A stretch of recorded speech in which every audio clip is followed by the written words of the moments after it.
प्रदेश भर में निकाय चुनाव की सरगर्मियां तेज हो गए। वहीं पर जो उम्मीदवार है वो अपनी दावेदारी दिखाने में मजबूत राह पर चल पड़े। वहीं बात करें तो जुलाना नगर पालिका चुनाव में जो सरगर्मियां वो तेज हो चुकी है। वहीं बात करें 2024 में लोकसभा का जो चुनाव हुआ था उसमें भाजपा ने जुलाना नगर पालिका शहर से लीड ली थी, यहां से जीती थी। और वो विधानसभा की बात करें तो यहां से भी जुलाना नगर पालिका में भाजपा ने जीत लीड करी थी। और वही बात करें तो अब की बार जो तमाम पार्टी होंगी उनको काफी कठिनाइयों का सामना करना पड़ेगा इस जीत के लिए। हमारे साथ नीरज सिंगला वरिष्ठ पत्रकार, उनसे जाते हैं जुलाना की क्या तस्वीर मानते हैं। सर, जुलाना जो नगर पालिका का चुनाव होगा वह क्या तस्वीर मानते हैं राजनीतिक मायनों में? देखिए, जुलाना का जो नगर पालिका का इलेक्शन होने वाला है उसमें आप ये चीज तो मान के चलिए कि बहुत कांटे का मुकाबला होने जा रहा है। क्यों होगा ऐसे कांटे का मुकाबला? यहाँ तो भाजपा ने जीत दर्ज की थी। 2024 का एमपी का जो चुनाव हुआ था वहां भी जुलाना विधानसभा चुनाव हुआ तो वहां भी भाजपा ने शहरी जो वोटर हैं वहां से जीत दर्ज की थी। देखिए, ये बहुत छोटा इलेक्शन है, उस बड़े इलेक्शन में जीत दर्ज करना एक अलग बात होती है। ये ठीक है कि भाजपा का अपर हैंड है, उसके पास संसद में भी सरकार है, हरियाणा विधानसभा में भी सरकार है और जींद में भी उसके 4 विधायक हैं, उसका अपर हैंड है। लेकिन आप ये नहीं कह सकते कि आने वाले चुनाव में भाजपा क्लियर आसानी से जीत जाएगी। दूसरी बात, आप ठीक है, आपके पास डाटा है कि दोनों चुनाव में बीजेपी ने लीड की, लेकिन आप दोनों चुनावों में एक चीज देखिए कि यहां से सांसद भी कांग्रेस का है और एमपी भी कांग्रेस का है। अब उन दोनों के लिए भी ये प्रतिष्ठा का सवाल है कि जुलाना में चुनाव होने जा रहा है तो जुलाना नगर पालिका पे वो अपना कब्जा करने के लिए कोई कसर बाकी नहीं रखेंगे। तो बात करें तो अब जो समीकरण, किस तरह के समीकरण बनते हैं, क्योंकि हर पार्टी यहाँ पर कैंडिडेट उतारेगी, भाजपा भी कैंडिडेट उतारेगी, भाजपा अब की बार सिंबल पर चुनाव लड़ेगी, कांग्रेस के भी उम्मीदवार आएंगे, आईएनएलडी के भी उम्मीदवार आएंगे, आम आदमी पार्टी वो भी यहाँ से चुनाव लड़ेगी। तो जो समीकरण की बात करें तो टोटल कितने वार्ड, कितनी वोट है यहाँ जुलाना नगर पालिका चुनाव की? जुलाना नगर पालिका में 13,663 वोटर है जो यहाँ का प्रधान चुनेंगे, नगर पालिका प्रधान चुनने का काम करेंगे। लेकिन जहां तक सवाल है, यहाँ 14 वार्ड हैं, 3 वार्ड अलग है और 11 वार्ड एक तरफ है।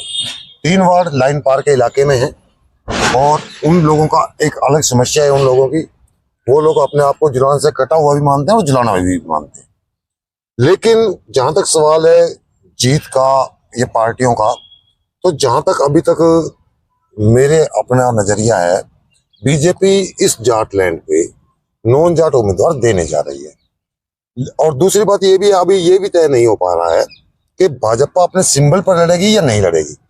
देखिए, उसने नगर निगम और नगर परिषद का फैसला कर लिया है कि वो सिंबल पर लड़ेगी, लेकिन नगर पालिका को लेकर के उसकी स्थिति अभी साफ नहीं है, उसमें अभी वो 2-4 दिन लगाने वाले हैं। तो क्या माने भाजपा के जो पदाधिकारी हैं, कौन कौन चेहरे हैं जो चुनावी दंगल में यहाँ आएंगे?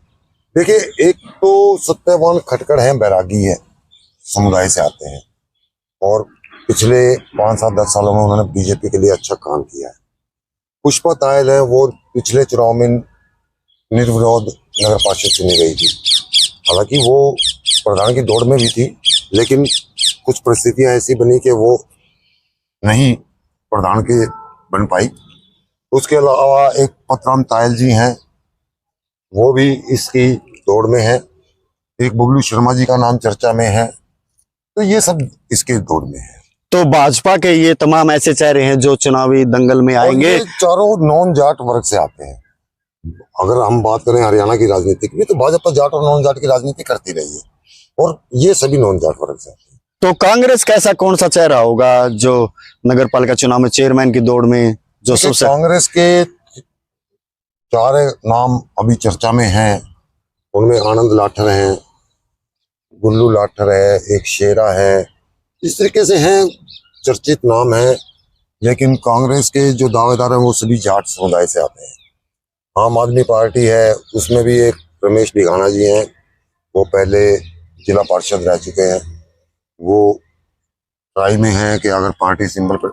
लेकिन जहां तक सवाल आम आदमी पार्टी की बात करें तो हम उनका फैसला 8 तारीख के बाद ही हो पाएगा कि वो सिंबल पे लड़ेंगे नहीं लड़ेंगे, क्या करेंगे क्या नहीं। तो भाजपा में क्या माने सबसे ज्यादा जो मजबूत दावेदार है वो कौन दिखाई दे रहा है आपको अभी तक फिलहाल? देखिए, सत्यवान खटकड़ और पुष्पा तायल के बीच रस्साकसी चलने वाली है।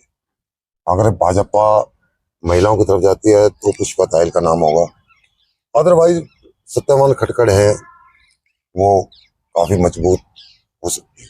तो जो शहरी वोट है वो किस तरह का मानते, किस तरह का जो कैंडिडेट हो, किस तरह की छवि वाला, और जो जुलाना में जिस तरीके से विकास कार्य हैं और ज्यादा तेजी से बढ़े, डेवलप हो पाए? देखिए, जहां तक डेवलपमेंट का सवाल है तो डेवलपमेंट में छोटी सरकार अच्छी बात है, छोटी सरकार है, लेकिन ऊपर के वरद हस्त के बिना छोटी सरकार कुछ नहीं कर पाती। तो इसलिए बहुत कुछ कौन बनता है, कौन आता है, जनता किसको चुनती है, इसके ऊपर बड़ा डिपेंड करेगा। तो देखते रहिए ये वीडियो, तमाम जानकारी के साथ हम आपके साथ अपडेट देते रहेंगे जुलाना नगर पालिका को। तमाम ये जानकारी, अभी तो जो कैंडिडेट है जल्द मैदान में आ जाएंगे और पार्टी किसको टिकट देती है और किसको चुनाव लड़ाती है, देखने वाली बात होगी।